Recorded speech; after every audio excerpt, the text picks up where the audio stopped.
Of course, there's been all the hullabaloo, all the interest and all the will they, won't they, in regards to you and Adam Azim. I think it's a fight what needs to happen. I want to take his head off just as much as he does with me. Obviously, me and my dad went to see Ben, was like, look, we know you didn't speak, it's emotions. You took all that shit early on, like when my dad had his first professional, Scott Jenkins. People was in Scott's here then, oh, you can't be with him, he's only a kitchen fitter, you don't know what he's doing. This week's episode of That Boxing Show with me, Johnny Nelson, we have Dalton Smith, Sheffield's own Dalton Smith. This guy's boxing for a world title coming January, might have changed by the time this is out. This young man talks to us about how he started boxing, how his dad got started boxing the same time as him, how his sisters boxed, and he also touches on his favourite track that he likes walking out to, which Andy actually loved, because it's the Arctic Monkeys, so yeah. You know why he liked it. But you know what? He's a very interesting, confident young man that knows exactly what he wants and knows exactly where he's going.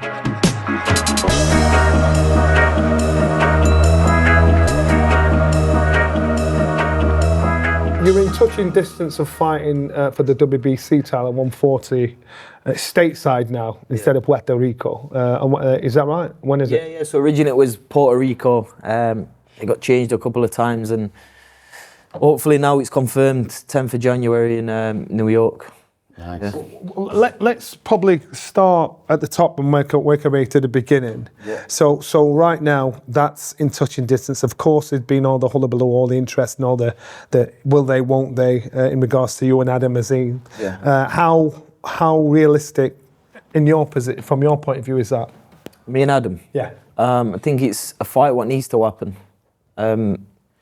I think if the fight was going to get made, it'd have been last year, but I just feel like we both drifted. And obviously me pushing on to fight for a world title. But look, it's a fight what's got high interest. So I think the fight eventually does need to happen. Do you understand why it's not happening yet? I see why it's not happening. What's your take on it? I'd have took the fight whenever. But I think with Adam, he's got the team around him for a reason. They're not going to push him into a fight when he's not ready. That's their job. And like you say, it's nothing personal. It's the big fight. I want it. I want to see who's the best fighter. But Adam's just not ready for that yet. That's probably kind of something I've been saying all along. Adam's a very talented young man. But you've got your more seasons. You've got just a little bit more about you than he has at the moment. So, and I think the longer it goes, I think the more competitive that fight will be. Yeah. But then it's a case of the experiences you're getting and have got, they'll stand you in good stead. Yes. Do you get on with Adam? Yeah, we get on. Like I say, it's not personal. I think it's more the media and the platforms what make it become a rivalry. But of course, if the fight gets made, it's business. I want to take his head off just as much as he does with me. But is it on the horizon? Is it a conversation? Is it could be, would be, might be? I mean, the conversations have been there before. Obviously, I was mandatory to fight for his European. That's when he vacated. So every time the fight's come up, it's never been on my behalf why the fight's not happened. And I respect why they've not made the fight. They want him to develop and becoming, obviously, mature into a better fighter. And that's why he's got the team around him. That's their job. But the fight's got to happen. So you don't think it's him? You think it's the team? No, I don't think. Well, it's hard to say. It is hard to say. But I don't want to say, yeah, Adam's a bottle job. He don't want to fight because he's a fighter at the end of the day, and it takes two to tango. How do you think the athlete will kind of match up style-wise? Like, what's your style that would kind of pull through in that fight? Do you think that get you through that, or do you think it's just overall, or? Like you say, it's a fight, anything can happen, but Adam's style for me, he's suited for me. What is that, do you think? Without giving too much away. Of course, he's a mid-range, he's sharp, he's a counter-puncher. And like you said, that's a fight, that's a style for me, what's made for me. And as well, I've also spent time with Shane McGuigan. You see there, me in camps for the Luke Campbell fights. So Shane knows what sort of fighter I am.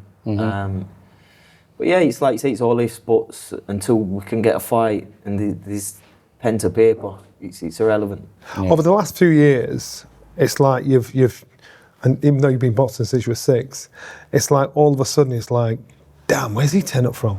Yeah. And everything's fallen into place, maturity, the timing and the fights, the show reel knockouts and everything. Yeah. Do you feel like you're ready? How long have you felt like you're ready? Johnny, you know as a fighter, if in your second fight, if someone said, do you want a world title, you're going to say yeah. But like you say, it's over the years, going through the levels, you mature as a fighter. You might have all the skill, but you might not be able to do the championship rounds. You've got to get them under your belt.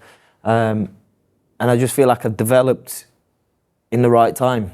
And when you look at all especially the fighters from Sheffield, when did they fight for world titles? You know, Ricky, we've just been on about 27, 28, 29. That's when Kel fought for his. Mm-hmm. That's the years where you see the champions challenge for world titles. So I feel like the timing-wise, it's gone good. How old are you now? 28. It's a baby, so you're yeah, I guess. Let's roll back the years. We spoke earlier on, and like, you told me something I didn't know about, because your relationship with your dad, it's probably like Callum Simpson and his dad. They've got an amazing relationship. Your dad is more hands-on, and so how did that work out? Because you told me your dad started training when you started fighting. Yes, I think I was 5, just turning 6. I think when I first went to the boxing gym. And obviously my dad, he was a joiner, kitchen fitter, and you know that time is when me and my dad both got into boxing. You know, as successful as my dad's been as a boxing coach, he never boxed. You know, we both learnt the trade of boxing together. Wow. Like you say, he's the coaching side, I was the fighting side, and we just worked hard. And he studied the game, and it came good. So when you started, yeah, he trained you. No, well, he was training just in the gym, helping out. Yeah. Obviously, learning his craft as a coach. Obviously, I'd been mingled in with everybody else. And then obviously, once he got more knowledge under his belt, you know, then he'd be spending time with me. And then as my career went along and I started competing from the age of 11, you know, that's when my dad was hands-on. You see, that's why, so I kind of get a better picture of your dad now, because he doesn't do interviews. And I'm quite sure, as a man in his position, coming in when you come in, you're going to have a chip on your shoulder thinking, they're not respecting me. Yeah. I'm turning this boy out. And it's not just about turning one champion out, it's turning another, and then I'll get the respect. Brendan always used to say that kind of stuff. Does your dad feel that? Does your dad feel as though he's got anything to prove, or he just doesn't care? Not so much now, because, like you said, he's achieved what people said he couldn't do. But, you know, my dad as a coach, he came through and did it the hard way. Obviously got his amateur squad, came through the amateurs first, schoolboy, junior, youth, seniors, national champions, fighting for England, his fighters, and then he went professional. So did he turn professional same time as you? So he had Scott Jenkins as a professional, but obviously he weren't full time, he was still kitchen fitting, doing the gym in the afternoon. Then when he went full time was Sonny Edwards. So Sonny trained with us as the last part of his amateur career. Went over to Marbella, rung my dad, he was like, Grant, I want to come back, I feel like you're what I need. Mm-hmm. Then he just bit the bullet, went full time, got his other fighters in, and it's come good for him. What's his magic? What is it? What is he doing? Why is Sonny phoning him? Why is he different than everybody else? You probably have to have other fighters. You know, I'm probably biased, I'm his son. You know, for me, my dad's... What would you say is as his son? You know, the thing with my dad is, and what I've learned as a professional boxing is, it's not a very nice business to be in. And like you said, I've spent time around other coaches, you hear things, you see things. And the one thing you get with my dad is loyalty. He's not in it for himself, because you'll never see him on an interview. Mm-hmm. And the thing with my dad, his punctuality is on time. You give him 100%, he'll give you 100%, no matter who you are.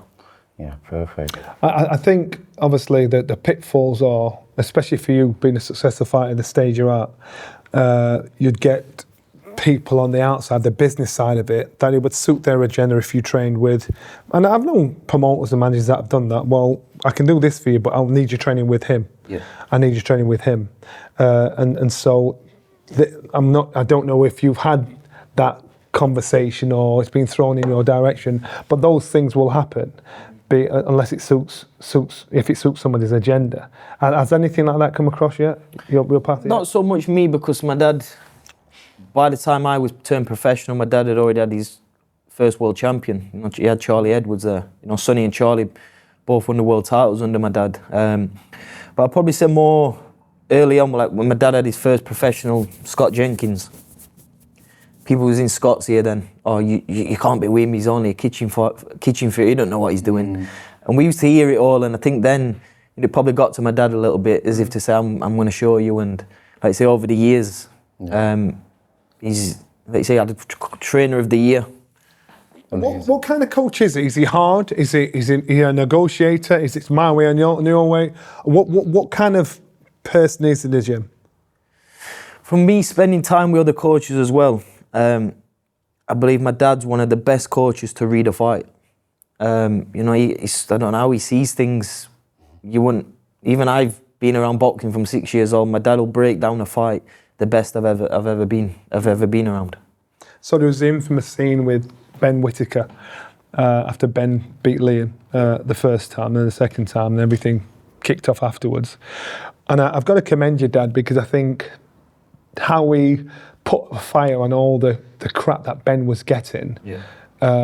He could have easily left him to rot, to burn.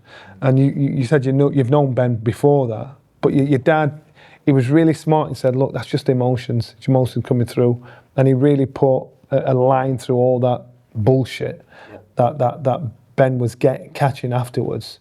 And I've got to respect him for that. And he handled it well. And it must be hard. It must have been hard for you seeing that, because Ben's a friend. Of course, like you said, I've known Liam from being, when I first went into a gym 6-year-old, Liam Cameron was there. Right. And obviously I've known Ben Whittaker from 13 years old, fighting for England. I class him as a good friend. I've travelled the world with him. But like you said, boxing's a business, and Liam got the opportunity to fight Ben. Obviously everyone knows Liam's story, and as a fighter, you support your own. And like you say, it's not nice to see, you know, of course I'm there for Liam, I want Liam to do well, but you don't want anything bad to happen to Ben. But you always support your own. Say, my dad's there 100% for Liam.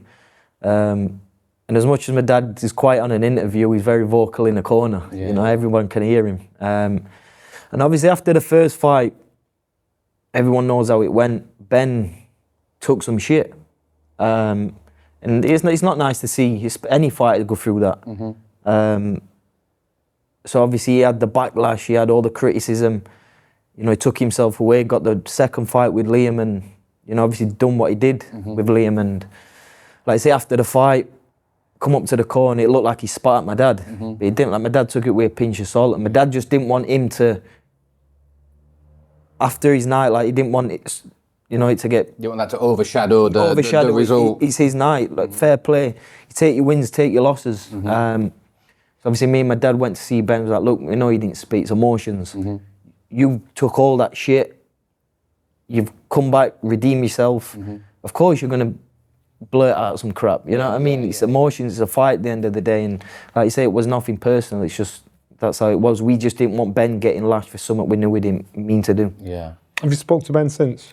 I've spoke to him since, obviously after the fight and stuff. Obviously he might be a little bit bitter, but he's boxing. I wish the best for Ben Whittaker and his dad. But like I say, it's in boxing, you support your own. You want your own to win. Because you are from round here, aren't you? Like you say, you're not training not far away, you don't live too far away, you've been in Sheffield all your life, I imagine. Yeah, exactly. Sport Sheffield Wednesday. Born and bred, exactly. That's your decision. I can't say anything, that's Sport United, you know what I mean? There's not much between us. To talk about it. Yeah, that's why I'm going to keep quiet. It was nice seeing, because we talked about your entrance music, and then you realise he was the guy that was in the band the original band. So you thought, oh right, you're on. So, and it was just nice to see that little lick, because we've talked about artists that have got that lift, and fighters that have got that lift from working with musicians. And again, the dream is probably to fight on the Sheffield Wednesday ground. Get the Arctic Monkeys either walking out and playing. That bit of dream. Yeah, I think when Klitschko boxed Tyson Fury, Red Hot Chili Peppers. Yeah, because you used to come out to Red Hot Chili Yeah, Peppers. and they were playing. Oh, It were they? like- Yeah, they yeah, did man, it was play, a yeah. concert. So Tyson Fury, the fight's on. It was like a concert. Stopped halfway, like the Super Bowl. Stopped halfway through. Red Hot Chili Peppers came out, did a bit of a gig. Boom, done. It was a proper big. Can you imagine that at Hillsborough? But you think, like me, I'm a local kid, don't see myself as special, but to have one night having a big fight in the middle of the Sheffield Wednesday ground with the Arctic Monkeys walking out, that's what dreams are made It's of. real Yeah. Henderson's relish type of stuff. No pressure. Oh, yeah. If you want me to walk next to you, I'm quite happy to walk next to you. You probably want everybody else, but yeah, no, amazing. I love that you're from here, and also you support Wednesday. Sheffield Wednesday. Yeah. I've kind of got to ask you what you feel like's happening, and Johnny's not going to have a clue about none of this, but like the situation at Wednesday right now, from a Sheffield United fan's point of view, realistically, it's awful what's happening to the club. Like, these guys are turning up, and the problems aren't on the pitch. Our problems are on the pitch. Your problems aren't on the pitch. It's people coming in here trying to... It's the chairman, really, milking the club for all it's worth and realistically taking it out on the fans, which is horrible to see. Don't be getting us sued. No. He ain't got no money left to sue no one, and I don't think anyway. But it's well, really, He'll take that responsibility. Yeah, I'll take that. It's just like what he's doing to the fan base that's just disgusting. And even as a United fan, do you know what I mean? Like, Well, you see the support You know they what it get is. from the opposing teams every time they play. yeah, They've got Get Chansiri out, and at the beginning of it all, I was probably a bit, I can't really say too much because I don't want to get room, but look, my opinion stands for the fans. yeah, definitely. They're the people who They're the realistically own the club. Like I was saying to someone the other day, I was speaking to Steve Bracknell the other day. I'm saying to him, like, I've supported United all my life. You've supported Wednesday all your life. They're our clubs. Yeah. I might not own the club. I might not pay no wages, but I've been here longer than any player's ever been here, any owner's ever been here, every manager's ever been here. These are our clubs. That's your club. And to see someone come in and doing what they're doing to it is absolutely disgusting. And the sooner this gets resolved, the better. Do you know what I mean? I just that's my thoughts on it. Anyway, I'm not saying anything because you might get a ban from the ground. So it's no, I mean, the thing is, we don't it's even not know what's like ground. I've got an opinion now, and I'll say it, and you know, I stick by the supporters. Whether that means Chansiri always owning the club and him never giving me a shot fighting at Hillsborough, you know, that's irrelevant because I'll always stand by what I feel's right, and he's ruined the club. Yeah. Are you a He's season ruined. ticket holder? No, Do you go to games? but I get to quite a lot of games. Yeah, Yeah. get to a lot of So games. the dream is to actually, you're boxing for the world title, hopefully in New York. Tell me the dance right there, because it was supposed to be in Puerto Rico, it's New York. Do you think it's still happening then in January? Yeah, so we're literally just waiting for the contracts to come back now. And like you said, the legal side of boxing, I stay out of it. But yeah, WBC world title, Barclays Centre in New York, 10th of January. Amazing. Yeah. That's a good shoot. You've clearly started training for it now. Yeah, so I was 4 weeks into camp, then they changed the date, so I had to drop off a little bit and just start going So again. in now. between fights, do you ever like? I know we talked about Ricky a lot, but like Ricky Hatton was known for when he's not fighting. Do you know what I mean? He's enjoying his life. Are you enjoying your life, indulging in between fights, or you're always kind of ticking over, staying ready because you don't know what's going to come? Or I'll always stay in the gym, but you've also got to find time to, you know, take a mental break away from boxing. 'Cause like you say, if you keep going 100 miles an hour, you're eventually going to burn out. Yeah. You've got to learn to separate after fights and enjoy it. But I never, must be good genetics. I never go fight. I don't blow up. So yeah, no, you're all right. I'm going to ask you about your personal life. Your two sisters boxed. You were brought up by your dad. Do you think that's made one, how did that come about, and do you think that's made you who you are today? in a way, you know, I believe your childhood, your upbringing is what molds you into who you are as a person. But you know, I had a good upbringing. Obviously, my dad raised me, my two sisters. You know, big help from my nan and granddad as well. They were like my second mum and dad. But no, I feel like obviously I've not had an easy upbringing, but I've had a good one. I never went way out, and you know, obviously getting into boxing, you know, my dad and my granddad always pushed me. And even when I didn't want to go, they dragged me to the gym. Yeah. And obviously I'm thankful for that now, because you could have easily slipped off. But you know, like you said, my dad's been a big part of my life, and I feel like he has moulded me into a, you know, So all round good man. You said your sisters boxed. Yeah. From what age to what age did they box? Teenagers. You know what? My sister got to a national final. So like they'd done well. Obviously, women's boxing then isn't what it is now. But yeah, all three of us boxed. I'm just glad they took other careers because I used to hate watching them. Yeah. You'd go and watch? Yeah, go and watch them. And would your dad be in the corner with them? Yeah, he'd be in the corner. He's tough, man. Yeah. I don't know at the time. Might not have had his amateur coaching license. Then he might have just been on the like ringside with them. But yeah. Brendan, when he trained he said the amateur establishment really gave him hell, and that's probably why he turned to the pro game, because the amateur establishment. He said he felt as though they were all against him all the time, never giving his fighters an easy break, and so I suppose your dad would that have been part of the reason why he turned professional as well? Not so much. My dad always said he'd have gone professional when I turned over, but obviously he's coaching his boxing squad. He got other fighters, so I feel like he needed to take that jump to give his fighters, what they needed. He went professional just before you. Yeah. Yeah, so he turned professional. Obviously, he had Scott as a professional, Scott Jenkins. He's actually making a comeback after about 40 years. Yeah, he's having a comeback. Yeah. Oh, wow. Then obviously he had all his amateur squad. Then he got Sonny. Then he was like, look, if I need to give you 100%, I need to go full time. And obviously he bit the bullet. Didn't know if it was going to pay off, and it's paid off for him. Yeah. Does your dad live close by? Yeah, 10 minutes away. Yeah. That's actually, you can't beat that. So of course, moving forward, now it's come to world title, everything's set up there, you've got a plan set out, you've got your sparring partners coming in. Is there anybody in particular you're using as a sparring partner? I think the last couple of fights, I've always got to get foreigners in. Yeah. Camps get expensive as you go through. How do you treat your sparring partners? Are you involved with them, or are you? No, so my dad literally sorts everything. Yeah. So my dad will obviously look at fighters who can replicate who I'm fighting.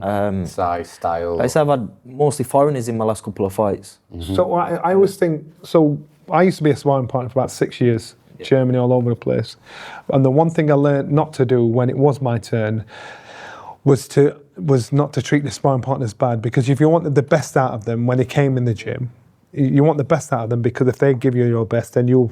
But whereas most people think, if I treat the sparring partners crap, they'll be a bit downtrodden, and that's what they used to do a hell of a lot in Germany. They'd like give you a crap hotel, they'd just make it really hard and horrible for you, and so when it came to my time and I was champion, I could get sparring partners in. I'd put them in a nice hotel. I'd invite them to my house to eat. And so they were happy. So when they were happy, they came in the gym. And gave you what you needed. And gave you what you needed. That's how it should be. And it didn't, because it never made sense to me. I remember when I was in Germany, and I was in the bed and breakfast where we were, and there's a drink, like they call it multi-mineral, a vitamin drink. And every day I'm going in the gym, I'm not doing bad. And the coach came across and said to the guy in the bed and breakfast, don't give him this drink, give him beer.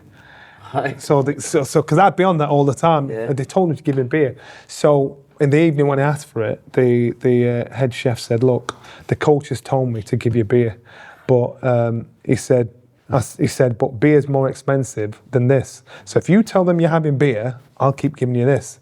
So say if that's £2 and the beer's £10, he's telling the coach I'm giving him beer and overcharging him. But I didn't understand, why would they want me to feel shit going in the gym? So to get the best out of the sparring partners for yourself, you treat them well. I think the last Lemos he's called, from Argentina, I had in last.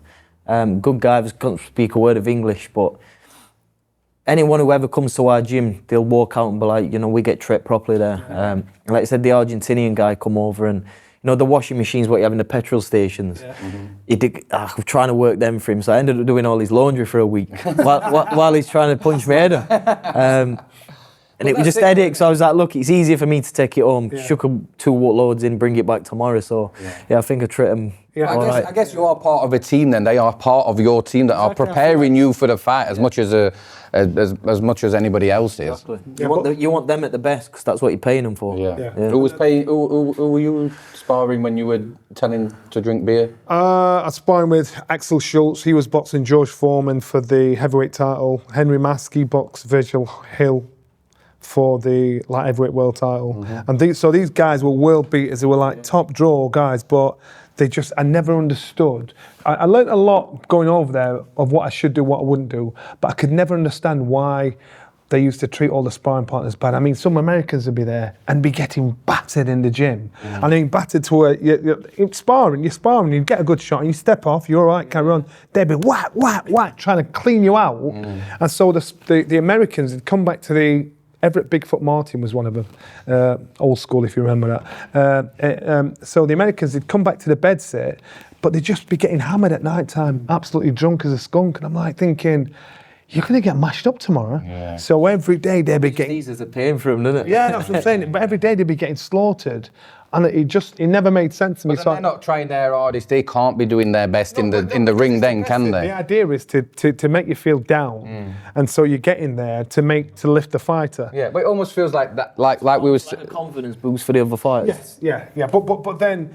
confidence-wise, but that's not sharpening up your tongue. Yeah, that's not getting you ready for the fight, though, is it? Really? Years later, when I bumped into these guys that I used to be a sparring partner for, they said the worst thing we did was let you come in our gym because I learned so much from them. Yeah. And so I think my tip to fighters, and you do it yourself, is take care of your sparring partners, come to them, make them feel like they're part of the family. Yeah. Then you get the best out of them. That's the hard work. Yeah. The fighting's the easy work. And that would always make a massive difference. Yeah. I want to say a big thanks to our sponsors, Bet Goodwin, for supporting That Boxing Show. Now, if you're interested in having a little flutter, or as I call it after my dad, Benji's Bets, Bet Goodwin's the place to be. Check out Bet Goodwin using the QR code on the screen.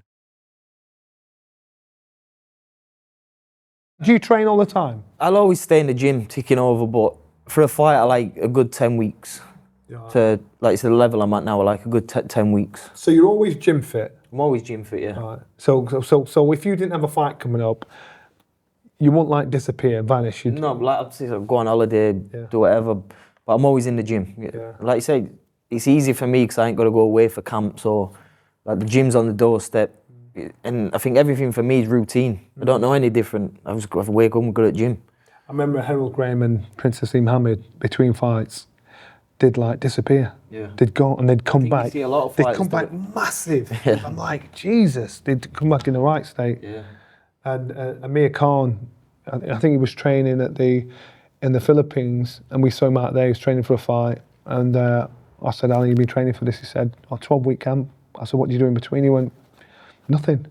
I'm like, and so I was shocked that fighters still do that, disappear, but it just baffles me. It's just like, why would you do that? Yeah, it feels like it's easier to keep it ticking over than it does to balloon up and then keep coming up and down and up and down. It feels like it's like you're saying. So what about your circle of friends outside of boxing? Are they boxing folk or? No, so like my good friends I knock about with the friends I've had from school, and obviously the lads in the gym. That you're with them every day. They're your closest friends, but I ain't got a big. I know a lot of people, but my group of friends is, like you say, count them on one hand. Yeah, does your dad try and monitor or hope to leave it to your own common sense to say, just stay away from that crowd? Or do your friends get it? Do they respect to say, you know what, don't, you do your thing, man. We're going out for a pint. We're going to do X, Y, Z. You can't come. Are they responsible for that? Like you said, my dad's never really been as protective over that. 'Cause I've always had a pretty good head on my shoulders. But my friends, like I said, my close friends, they know when I'm in training, they'll never ask me to go out because they just know it's going to be a no. Yeah. But as soon as I fight, we're doing this, we're doing that. So like you say, I've probably got a good set of friends what's kept me grounded.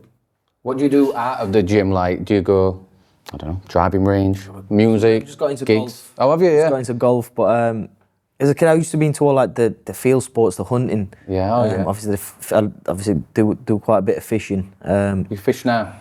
Yeah, I got into fly fishing. Oh, have you? Yeah. I've seen has Liam Cameron been fishing? I used to be mentioned that. Yeah, he's been doing a bit of fishing. That he's into fishing a bit more now. I think he must have had a bad teaching instructor though. Oh, really? I think he's got one fish on his record up to now. Yeah, it's like you said, I've got too many hobbies. Like, I'll always find something to do. Yeah, so because I feel like some people don't really have hobbies. They're like gym, training, home, and it's like, I think if you can just mentally take yourself away from that sport for a little bit. Away. Yeah. Highs and lows of life. We'll start with a low. We'll go to a high. What's the lowest? Yeah. I can't say I've had the lowest part in my life yet. I'm young. They're probably going to come. You know, it's part of life. But there's never really been anything in life what stands out where I feel like it's like you said, close to breaking you. I asked you about the lows because I think mental health issues, especially I can only talk about our sport. Yeah. I see many fighters that their mental health has been affected in some way, shape or form, because it can be very lonely doing our job. Oh, massively, yeah. And so you're very insular. So when you've done, it's like you're a school leaver, but in your 30s, because it's like you've got to accept the responsibilities of an adult. You've got to like pay bills. You've got to go shopping. You've got to do all these things that I know it sounds spoiled, but you've just actually not had to take responsibility for that. And so with fighters, when all of a sudden life jumps on them, they really struggle with you know, and then obviously the knock-on effect of the highs and lows of the mental health of fighters, Ricky Hatton, Harold Graham. There's many fighters. There's many fighters that you think there needs to be something out there, because you think you're on your own, and because it's such a macho sport, it's not many people talk about it. Then you get Ricky talking about it, you get Tyson Fury talking about it, so you kind of feel comfortable. But still, you need to speak to somebody that's been in your shoes that you feel comfortable opening up to, and it's just hard to do that. It's always good to have a soundboard, someone who is either involved in what you're doing or outside of it to just open up to. You felt like that? I think when I boxed Carlos de Leon for the world title, looking back on it, I think, idiot Johnny. But at the time, it was dark, because when I'd been boxing 4 years in total, and I ended up boxing for the WBC title at 22. And so a kid that had 13 amateur fights, to end up boxing for a WBC title, and like you say, you get the opportunity, you're going to take it. And I drew, and it stunk the place out, and I was getting so much flack and so much stick, and it proper put me down, because people saying you're a coward, you're saying stuff about it, and as a young man, it kills you. Ego. So and it was to people that don't box, you think, what's the big deal? But when it's happening to you, it's horrible. And that was the lowest point. But then I look back now and think it was actually the best thing that happened to me, because it took me a bit of time to actually start growing up from that point onwards. But it was, and they talk about, abuse on social media. If social media around then, I'd have been hanging, man. It was terrible. It was brutal, but I used to get clippings in the newspaper, that's all. But and people have said stuff in the street. Are you on social media? Do you pay attention to what anyone else is saying? Over the last few years, like you say, you're browsing it, but I don't have no notifications on. And I'll never read comments. Never read comments. I've been good from young to you don't need them like a post, but you get the fighters who'll read the comments and they think, why did you do it to yourself? Just killing themselves. Like, YouTube's probably the worst place. Yeah, definitely. People like you say, it's out of sight, out of mind, and I feel like I'm good at just not seeing that bit. I think if you can do that, if you've got the discipline to do that, then you enjoy life, then you don't take it serious. But if you're influenced by armchair champions, that's the beginning and the end. What about trash talk in the fight game? Does that bother you? Nah, like I'm not one to trash talk anyway. Like if I generally need to say something, like I've had people in my ear, you need to promote this, you need to do that, and I've always said I'm not going to do something what's out of my character. If I generally don't like an opponent, I'll say it to them. And I'm probably going to get this stage in my career now. I'm going to say, but has it ever happened to you? Have someone put it on you? Not too extreme. But I just take it with a pinch of salt. Just Like, let you talk, yeah. do your talking in the Even ring. as a person, as a human being in normal life, I've not got a nasty bone in my body until there's a valid reason for me to do it. But yeah, I just think, of course, it's a fight business. You've got to build fights up and do it, but I'll only do it if it's genuine. Yeah. What kind of kid was you?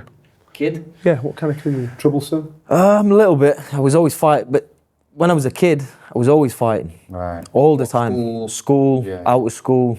Then got to secondary school. I was like year 7 when you first go up. That's the year where you have all your fights. To prove yourself. Because you see the cut. And then after like year 7, I never had a fight after.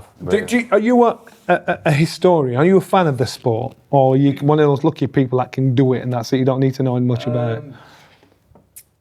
I'd probably say I prefer boxing was when I was watching it. Like your Ricky Hatton's, your Joe Calzaghe's. That's the image I've always got in my head. And that's how I want, touch wood, that's how I want my career to play out. So before that, they were your heroes. They were the people that lifted you. So you wouldn't look back at the boxing history and think, oh my God, like Sugar Ray Leonard, Roberto Duran, Sugar Ray Leonard against, those kind of fights that were in your weight. Yeah. Would you look back further than that, or you just think, nah, it's not me? Obviously, I've watched them all, but my idea of boxing is what I watched growing up. Oh. And that's what sticks in my head. Yeah. Yeah. Oh, wow. How did you get your nickname? So my actual original nickname, I used to be, so if you look, when I was young, I used to have some crazy hairstyles. All right. Remember the Fernando Vargas fringe? Yeah. I had that, I had a big ponytail, mohawk. Big ponytail, I yeah. remember the mohawk. Yeah. God, my dad must have been cruel to even let me out of the house with him. Because if I'm that kid there now, I'd be like, shave it off. But back then I was flashy. And people used to be like, oh, look at his hair. He must be able to fight. But I could back it up then. And I was a flashy kid, like, obviously the Ingle style. Obviously our gym's got... inspired by Naz? A lot of people were. Yeah, I think every fighter's got some sort of inspiration from Naz. And obviously our gym, we've always had the circle and lines, obviously from Brendan. So we've always kept that as well. And so my nickname was Too Smooth. All right. We used to have Too Smooth on everything. And then I think as I got older, I outgrew it. I used to love Arturo Gatti, so my dad was like, why don't you try Thunder? This is before I turned professional. I thought, Thunder, I like it. And it's just stuck. Still there. Yeah. That actually suits you. Yeah. That does suit you. When you're talking about the lines on the floor. Explain that to us, That's footwork. That's footwork. So have you got circles or lines down the So it was, from what I've seen, what Dom and Brendan still do, ours is a little bit different. So we've got the lines, but we do it on a single line. Okay. Line goes in the middle, feet on either side. But we used to have the double lines. And obviously we've got the circles, foot. So on the floor in the gym, you've got to do your footwork. And Brendan would make us do it for like half an hour before we could even hit a bag. So you wanted your footwork to be second nature. Yeah. So you could box southpaw, you could box orthodox. And you can always tell kids that have got good footwork by the movement, how they transfer that weight, how they can switch without you even noticing. Yeah. And that's one thing I know about you. I thought he's proper smooth with that. Right. So because it's not very easy. If you're an orthodox fighter boxing in an orthodox way, once you've made to switch with the right hand lead, a lot of people can't do it. Right, okay. Marvin Hagler was never a natural southpaw. He was an orthodox fighter. Right. And so if you have the ability to box orthodox and southpaw, and that's with your footwork as well as your stance, it gives you some extra harmony. Yeah. So the lines on the floor are, for one, your balance, hand-foot-eye coordination. 2, whatever you do on the left, you've got to do on the right. Okay. So it's got to be like second nature. Yeah, it's got to be mirror. Yeah. So what would happen is you'd fight somebody and they'd be training for you as an orthodox fighter, and then you come out as a southpaw, whacking them with a jab, whacking them with the left hand, and they've gone back thinking, I'm getting hit, and I don't. They can't figure out why they're getting hit. Yeah. Crawford's brilliant at it. Yeah. Absolutely. That's how he knocked Naz out, and that knocked Kell out. Yeah. Switch, boom. Yeah. Took him out with a jab. Yeah. But so if once you've managed the footwork, which is so underrated for fighters, it's everything. If you think about walking. Yeah. I can remember Brendan saying to someone, just walk up and down the line and think about what you're doing, and they start to mess it up because they're trying to think about it. Right. So you do it naturally. Yeah. So you make. It comes from the feet, doesn't it? Yeah, it all comes from the feet. So if you're working on your footwork day in, day out, if you can switch naturally without thinking about Muscle it. memory and it's second nature. It's mad. So, I'm guessing because if you're, like you're saying, if you're Orthodox and you switch to Southpaw, you've opened up a whole new angles and spaces and spots. We was the same. Obviously, I know it came from Brendan. Even still to this day, once we've got his wraps and boots on, your warm up is your footwork. Yeah. Footwork every time. Yeah. do you feel more comfortable as a Southpaw or Orthodox? I used to switch a lot more when I was younger, but I just think as I've found my style, as I've got older, I'll stay Orthodox. But I can go Southpaw if I need to, just from doing the lines and, like I said, being balanced on both sides. Yeah. And and if you're in a gym, there's not many gyms that have switch hitters. So you look at Olizan Usyk. Usyk said he was inspired by watching, the fights from the Ingle gym, like Naz. Okay. Because it was such an unorthodox style. Yeah. But other cultures, if they didn't get it, they didn't like it. Yeah. And he used to say his coaches, him and Lomachenko used to watch it all the time, but the coaches used to go mad about it, about him doing it. But it's like using your brain thinking, and your dad was smart to say, that'll work for us, that won't work, that'll work for us, that won't work. And I feel like there's a lot of coaches this day and age what are, what's the word, like arrogant to it. Like they want their way. But look, if something's proven, take little bits like we do as a fighter. We'll watch that fight. And I think some coaches, they're stuck in their own ways. It's like, no, I do it this way. But you've got to be able to adapt. And like you said, the likes of Ingles, Brendan's, what he did. My dad just took all these little bits, and if it works, it works. What do you think of Crawford? I think he's unbelievable. Obviously, my favourite fight is Canelo, so I was gutted there. But What do you think to the fight? I think Canelo looked old. I feel like he didn't really want to change anything. Go back a couple of years, it'd have been a completely different fight. I think Canelo just did the same all the way through the fight. I saw that Canelo had said that he thought Crawford was a tougher fight than Mayweather. Yeah. Crawford was a better fighter than Mayweather. I know there's been a lot of time between them fights, so it's hard to judge, but what do you think? So I think the Canelo who fought Mayweather was better that night than the Canelo what turned up for Crawford. Yeah, 100%. Do you think that Canelo would have beat that Crawford? Yeah. It's difficult, isn't it? It's difficult to say at the end of this.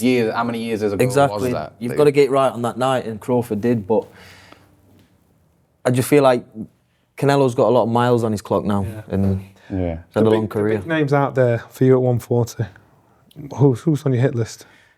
Whoever's got the belts, obviously number one, Subriel Matthias, obviously dangerous opponent.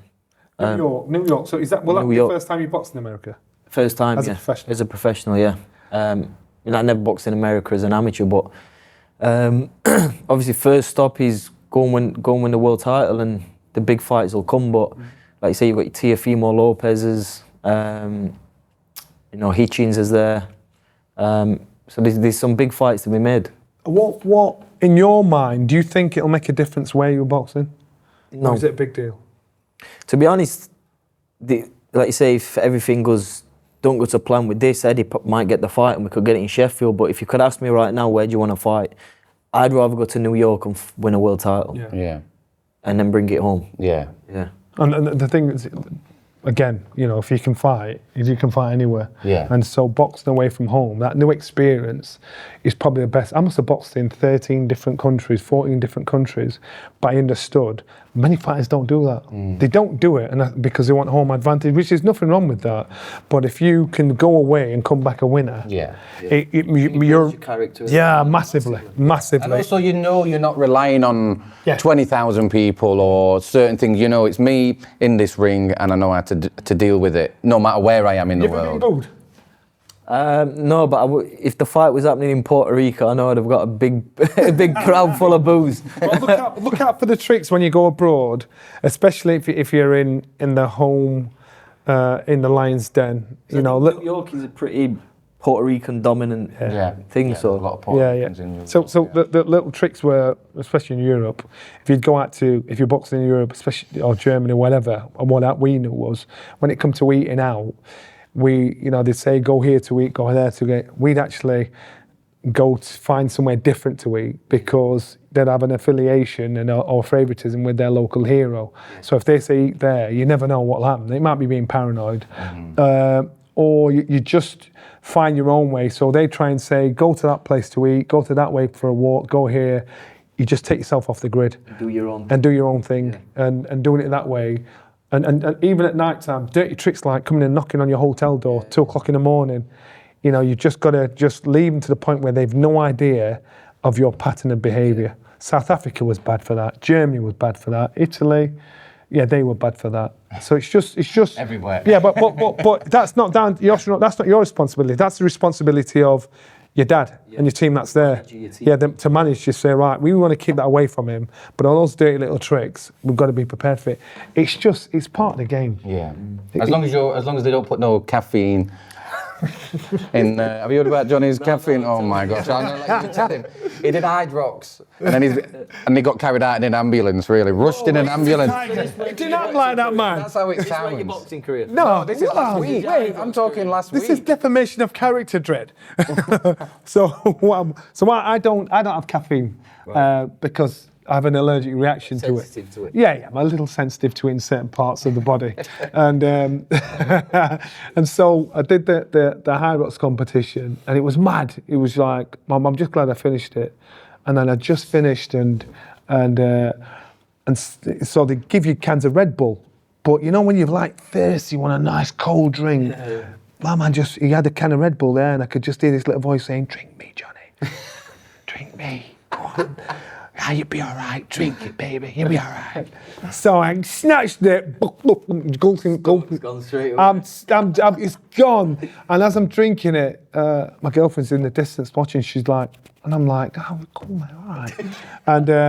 and then that was it. I did a big, badass speech and everything, like, you know, to their TV out there. She passed me a bottle of water. Went to drink the water. The water won't go down my throat.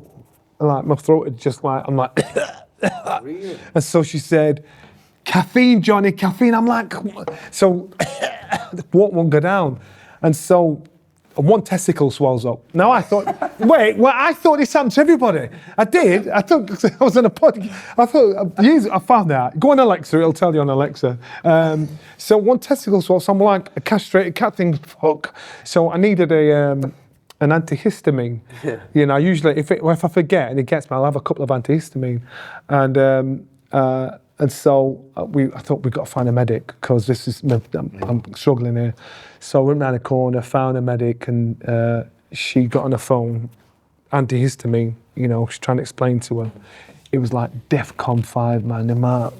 But 8 people turned up with yellow vests on and stuff, like cornered me up, sat me down, IV thing there. And I'm like, just give me an antihistamine, I'm cool, I'm all right. No. So put it in, and they all this stuff there. They said, "We've got to take you to hospital." I said, "No, I ain't going to hospital." No, we've got to take you to hospital. And I said, because I've just done this and people are walking past and I'm trying to call it out like, it's cool, it's all right. And so they can, really embarrassing. And this woman came out with a wheelchair and I said, "Get fucked, I'm not getting in it." I ain't doing it, man. And All for a can of Red Bull. yeah, for a can of Red Bull. But I'm just thought, this is overkill. I thought, just leave it, just give me the antihistamine, let me go. He said, "No, you've got to come with us." So I walked out. I didn't go in no wheelchair. I walked out, went out the back, gone in the ambulance, and she was in the front. And you don't realise how quiet it is in an ambulance. I could hear the sirens, but I didn't think it was mine. I'm looking out thinking, what's happening here? But then I realised I'm at the other side of the road, so the sirens are my ambulance. Got to the hospital, and they just like carried on putting some more antihistamines in. They said, "Look, you need to go when you get home, you know, get an EpiPen because this could get really bad." And it's been bad before, but that one was a bad one. And then he tried to charge me €160, and I thought that's why they made me go to the hospital. Yeah. And that was it. But a few too many people saw me getting taken out, so they thought it was the Hydrox going out. So it weren't the Hydrox, it was pretending it was the caffeine, that's what I'm saying. So that's your lowest moment of this week. But we didn't get to Dalton's highest. Yeah, so highest. Best moment. Highest. I think it's got to be as a professional. Obviously, winning the British title outright, getting a big win over Jose Zepeda. And like you say, I just think like headlining Sheffield Arena.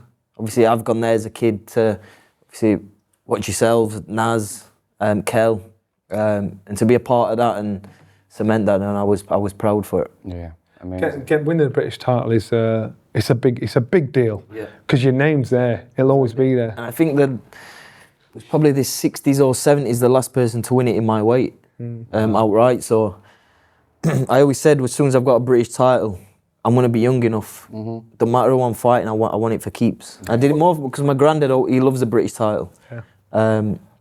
So my granddad's got a British title in the family now. So Where's the belt? it's actually at mine. The only one what's not at mine is the English title. Put it in a frame, and my nan and granddad's got it up in the house. So, Amazing. but to know that that's the original British Lonsdale belt, and I've got that forever. It's odd, isn't it? Because even though we strive to get that, the Lonsdale belt is the juicy one. You want to frame that up. But like, what'll happen is you'll just put them under the bed and stuff like that. The thing is, like, I've got like pigeonholes that I put all my belts and stuff in, and I literally never look at them. Yeah. It's the only time I ever touch them is someone goes, "Oh, can you bring your belt to this pier?" And someone so. asks for it. Yeah. But we've been asking people as well, like, if you could change or alter or move a rule within the sport, like what would yours be? Like Johnny's is more accountability for judges and things like that. Yeah, but that's probably the biggest stinker in boxing, especially in amateur boxing. You know, keep it fair. I think keep it original. Keep boxing to what it's been in all the years, because you can see it slowly. Other platforms and stuff creeping in. Yeah. I think boxing is in a good position financially wise for the fighters, but just keep boxing original to what it always has been. Yeah. What do you think of the bare knuckle setup? I think it's nuts. Because he had Joe Lister on the other week. I'm a fan of it, don't get me wrong, but I just think, man, you boys, you must be crazy. Yeah. So like you jab someone, yeah, your eye splits open. Even just your hand. Exactly. Which is one with no glove on is going to hurt. Yeah, but I mean, fair play to them. Paulie Malignaggi, he's fighting, he'll have fought last Saturday when this is out. He's doing a bare knuckle fight in Leeds. He's done one before, hasn't he? Yeah, but I just think he had bad hands as a boxer. Exactly. James DeGale, he fought last week, didn't James, his legs are gone. His legs are gone. He shouldn't box. Yeah. Austin Trout wants to box James DeGale. I hope James doesn't do it again. I just don't get it. And then, you think why? Why are they doing it? That's what I'm saying. Because I don't think it's about the money. No. Or I could be wrong. Because he earned some decent money as a fighter. He's had a good career as well. Yeah, and I don't think it's about the money, but... It must just be a challenge, just maybe a new challenge. It's just got to be a new challenge. Do high rocks, man. yeah, sure, I'm sorry. But also, sorry, just before we do finish, we've been asking people for like a song, because we're going to try and make a playlist of songs to like come out to, or the gym, do you know what I mean? Something to get you going. Have you got a song you want to chuck in the playlist? It'll be when the sun goes down, isn't it? Okay, perfect. You know that one? Yeah. I felt like I knew you were going to say that. I knew that one was coming, didn't as long as I'm in there. I'm in well, there, you know, the wish list is on. You need to do a song. You should do a song. Yeah. The wish list is on. So I think, number one, get Dalton fighting the Sheffield Wednesday ground. Definitely. Arctic Monkeys, playing like the Red Hot Chili Peppers did, or get him down there. I think Sheffield will be absolutely rocking. It's never been done at Sheffield at the Wednesday ground either. I don't think. No fighting. Well, there was. I think Clinton was a Wednesday night. Ryan Rhodes. Yeah. But like you said, he's never been a boxing fighter. Yeah. Not. I know there was a couple at Bramall Lane. Obviously, Cal's boxed there. Was there another one before at Bramall Lane? Harold Graham boxed there. Oh, did Harold? Yeah, right. So no one's boxed at Hillsbury yet? No. At Hillsbury yet. Yeah. I don't think anyone's really done a gig there either, have they? No. So you could be that guy. Yeah. Which would. But it's nice to see people from Sheffield doing so well, like yourself, Liam, do you know what I mean? All these people, it's just, and same James, just like, Sheffield's known for boxing, do you know what I mean? You know that, we all know that, like, so for these people to be getting the belts and bringing it back home is perfect, and that's what we want to see. Definitely, yeah, 100%. You know what? Big thank you. Respect. That's what Dalton. Thanks for having me on.